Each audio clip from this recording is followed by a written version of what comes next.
ഭാഗ്യമായിട്ട് ഞാൻ കരുതുന്നു ഈ ഒരു സിനിമയുടെ ഭാഗമാകാൻ പറ്റിയത്. അത് ഞാൻ ഒരുപാട് തവണ പറഞ്ഞാണ്. ഞാൻ ആനന്ദിനോടും അതുപോലെ തന്നെ വിനയോടും ഞാൻ എന്നും നന്ദിയുള്ളവനായിരിക്കും.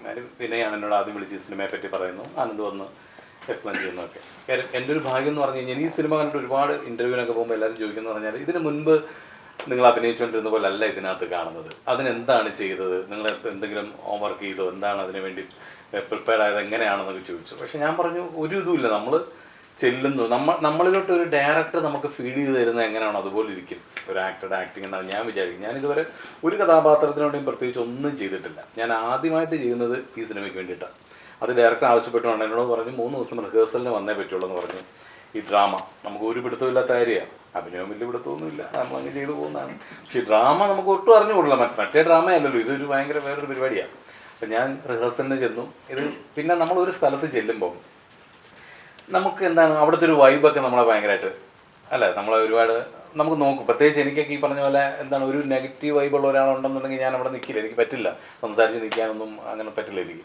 പക്ഷെ ഇവിടെ വന്ന എല്ലാവരും ഭയങ്കര പോസിറ്റീവ് വൈബായിരുന്നു. ഇവരുടെ ഈ ലോകധർമ്മി എന്ന് പറഞ്ഞാൽ അവിടെ തന്നെയായിരുന്നു റിഹേഴ്സലും കാര്യങ്ങളും എല്ലാം. പിന്നെ ഞാൻ അവിടെ മുതൽ ഇവരെ ഞാൻ നോക്കുകയായിരുന്നു. ഇവരെല്ലാം 10-20 വർഷമായിട്ട് ഡ്രാമ ചെയ്യുന്നവരല്ല. അപ്പോൾ ഇവരെങ്ങനെയാണ് ഡയലോഗ്സ് പറയുന്നത്, ഇവരെങ്ങനെയാണ് ഇതൊക്കെ പറയുന്നത്. കാര്യം നിങ്ങൾ സിനിമ ഞാനതെല്ലാം നോക്കുകയായിരുന്നു. എന്നിട്ടാണ് നമ്മൾ ആ ഒരു റൂട്ടിലോട്ട് വന്നത്. പിന്നെ നമ്മൾ ഓരോന്ന് ചെയ്യുമ്പോഴും നമ്മളോട് അത് വേണ്ട എന്ന് പറയുന്ന ഒരു ഡയറക്ടർ എപ്പോഴും ഒരു ആക്ടറിനെ സംബന്ധിച്ച് ഭയങ്കര ഹെൽപ്ഫുള്ളാണ്. നമ്മൾ ചെയ്യുന്നതല്ല അത് ഓക്കെ ചെയ്തു പറഞ്ഞു ഇത് അടിപൊളി എന്നൊക്കെ നമ്മളെ പറഞ്ഞു വിട്ട് കഴിഞ്ഞാൽ ഭയങ്കര കുഴപ്പമാണ്, മനസ്സിലായില്ലേ. പക്ഷെ നമ്മൾ ചെയ്യുന്നത് അത് വേണ്ട കേട്ടോ, അത് വേണ്ട, അതങ്ങനെ പറഞ്ഞാൽ ശരിയാകത്തില്ല, അല്ലെങ്കിൽ അത് ഇപ്പോൾ നോക്കണ്ട, അല്ലെങ്കിൽ ഈ സമയത്ത് എഴുന്നേക്കണ്ട.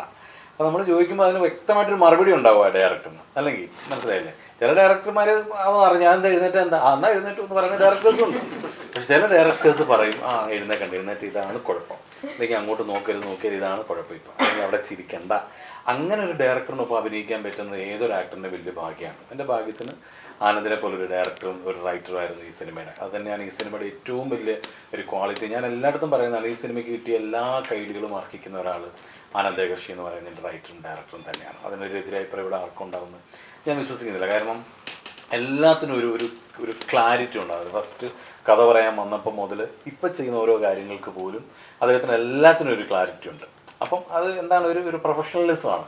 അപ്പം ചിലർ വന്ന് കഥ പറയുമ്പോൾ നമുക്കറിയാം ഇവർ നമ്മളെ കൊണ്ട് എന്തെങ്കിലും ചെയ്യിക്കും കേട്ടോ എന്ന് നമുക്കറിയാം. നമ്മൾ ചെയ്യാത്ത എന്തെങ്കിലും നമ്മളെ കൊണ്ട് ഇവർ ചെയ്യിക്കുമെന്ന് നമുക്കറിയാം. ചില ഡയറക്ടേഴ്സ് വരും, ചില ഫിലിം മേക്കേഴ്സ് വരും. അങ്ങനെ കുറേ പേരുടെ കൂടെ അഭിനയിക്കാൻ ഭാഗ്യം കിട്ടിയിട്ടുള്ള ഒരാളാണ് ഞാൻ ജിത്തു ജോസഫ് മുതൽ.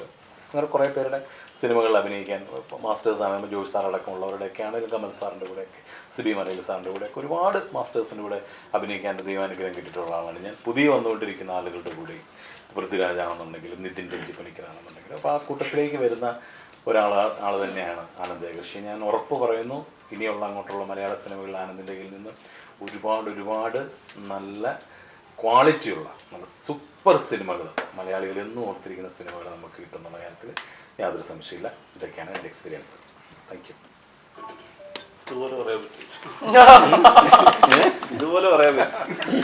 ഇതുപോലൊക്കെ പറയണമെന്ന് പറഞ്ഞല്ലേ കൊണ്ടിരുത്തിയത്. മറ്റേ ഡോക്ടർ അജിത് ചോയ് എന്ന് പറഞ്ഞ കാര്യം, സിനിമ ഞങ്ങൾ അദ്ദേഹത്തെ മീറ്റ് ചെയ്യാനുള്ള ഒരു അവസരം ഉണ്ടായി. ഞാനും ആനന്ദും കൂടെ പോയിട്ട് പൈലറ്റ് കാണിച്ചു. ഒരു 10 മിനിറ്റിൽ അദ്ദേഹം സിനിമ ചെയ്യാമെന്ന് പറഞ്ഞ മൊമെന്റ് മുതൽ ഇന്ന് ഈ നിമിഷം വരെ ഈ സിനിമക്ക് നമ്മൾക്ക് എന്തൊക്കെ ആവശ്യമുണ്ട് അത് മുഴുവൻ നമ്മൾ ചോദിക്കുന്നതിൽ കൂടുതൽ അദ്ദേഹം പ്രൊവൈഡ് ചെയ്യും. അപ്പോൾ അദ്ദേഹത്തോടുള്ള നന്ദി ലോകധർമ്മി അല്ലെങ്കിൽ ആട്ടം ആശ ടീം നമുക്ക് ഒരിക്കലും കാര്യം അദ്ദേഹം വന്നില്ലെങ്കിൽ ഒരുപക്ഷെ ഈ പറയുന്ന പോലെ ഈ സിനിമയുടെ ടെക്നിക്കൽ ക്വാളിറ്റിനെ കുറിച്ചിട്ടും അല്ലെങ്കിൽ ഈ സിനിമയുടെ ഈ പറയുന്ന എല്ലാ ക്രെഡിറ്റിനും എത്രത്തോളം ആനന്ദ് ഡിസേർവിംഗ് ആണ് അതുപോലെ തന്നെ ഡിസേർവിംഗ് ആയിട്ടുള്ള ഒരാളാണ് ഡോക്ടർ അജിത് ചോയ്. അപ്പോൾ ഈ സിനിമയുടെ ഇപ്പം ഞാനൊക്കെ ഒരു 10-25 വർഷം ഈ 10-25 ദിവസമായിട്ട് വേറെ പണിക്കൊന്നും പോയിട്ടില്ല, പ്രൊമോഷൻ പറഞ്ഞ് ഇറങ്ങുകയാണ്. അപ്പോൾ അതിൻ്റെ മെയിൻ പരിപാടി എന്താണെന്ന് വെച്ച് കഴിഞ്ഞാൽ അതായത് ഈ പറയുന്ന ഒരു പ്രൊഡ്യൂസർ അല്ലെങ്കിൽ ഒരു ഫിലിം ലവർ നമ്മളോട് കാണിക്കുന്ന ആത്മാർത്ഥത ഉണ്ടല്ലോ. അപ്പോൾ ഈ സിനിമ നമുക്ക് അടുത്ത ലെവലിലേക്ക് കൊണ്ടുപോയി അല്ലെങ്കിൽ വലിയൊരു കമേഴ്ഷ്യൽ സക്സസ് ആക്കിയാൽ ഞങ്ങളെപ്പോലെ ഡിസേർവ് ചെയ്യുന്ന വേറൊരു ഗ്രൂപ്പ് ഉണ്ടെങ്കിൽ ഇവർക്ക് വീണ്ടും ഒരു പുതിയൊരു ഭയങ്കര ജെനുവിൻലി പാഷനേറ്റഡ് ആയിട്ടുള്ള ആളുകൾക്ക് അവസരം കൊടുക്കാൻ പറ്റും. അപ്പം അതുകൊണ്ട് തന്നെയാണ് നമ്മൾ ഇത്ര പ്രൊമോഷൻ പറഞ്ഞ് ഇത്ര ഭീകരമായിട്ട് നമ്മൾ പുറത്തേക്ക് ഇറങ്ങി ഏറ്റവും കൂടുതൽ ആളുകളിലേക്ക് എത്തിയിട്ട് ഈ സിനിമ പ്രൊമോട്ട് ചെയ്യാനുള്ള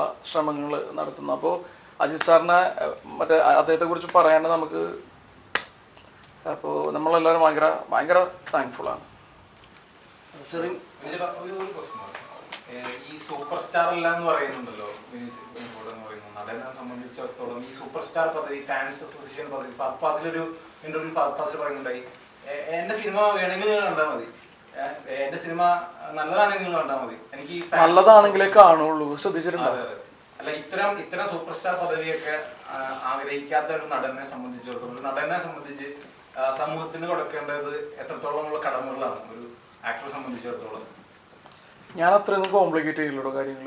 അങ്ങനെ ഇങ്ങനെ നമുക്കൊരു സിനിമയിൽ കൂടെ സമൂഹത്തിന് ഉദ്ധരിക്കാനോ അല്ലെങ്കിൽ അങ്ങനെ ഭയങ്കര മെസ്സേജ് കൊടുത്ത് ജനങ്ങളെയൊക്കെ ഭയങ്കര വേറൊരു അവസ്ഥയിലേക്ക് എത്തിക്കാൻ പറ്റുമെന്നൊന്നും ഞാൻ വിശ്വസിക്കുന്നില്ല. ഒരു പക്ഷേ ഞാൻ ഇങ്ങനെ നേരത്തെ പറഞ്ഞു, ഞാനൊരു സാധാരണ നടനായതുകൊണ്ടിട്ടായിരിക്കാം നമുക്ക് ചെയ്യാവുന്ന കാര്യം.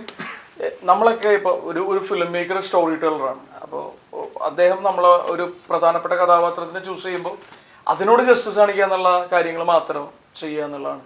പിന്നെ ഫഹദ് പറഞ്ഞതിൻ്റെ ഒരു പരിപാടി എന്ന് പറഞ്ഞാൽ, ഫഹദ് പറഞ്ഞു ഈ സിനിമകൾ ആളുകൾ പറയില്ല ഇടയ്ക്ക് നമ്മളോട് ഇങ്ങനെ ഫോട്ടോ എടുക്കാനെ കൊണ്ട് അവരിങ്ങനെ പറയാം, നമ്മൾ ടിക്കറ്റ് എടുത്ത് സിനിമ ആണെന്നുകൊണ്ടാട്ടോ നിങ്ങളുടെ സിനിമകൾ ഓടുന്നതെന്ന് അവർ പറയും. അതിൽ നമുക്ക് വിയോജിപ്പൊന്നുമില്ല. പക്ഷേ ജനങ്ങൾ നല്ല സിനിമകളാണ് കാണുന്നത്, മോശം പടങ്ങൾ ഒരാളും കാണില്ല.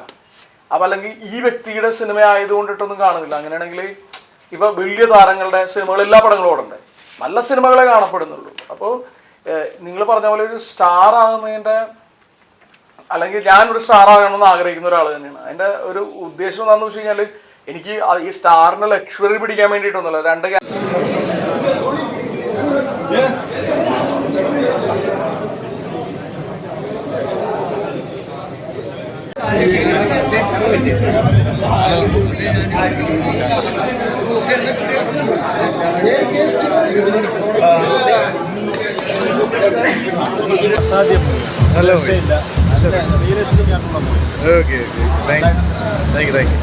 ചേട്ടാ എങ്ങനെയുണ്ട്?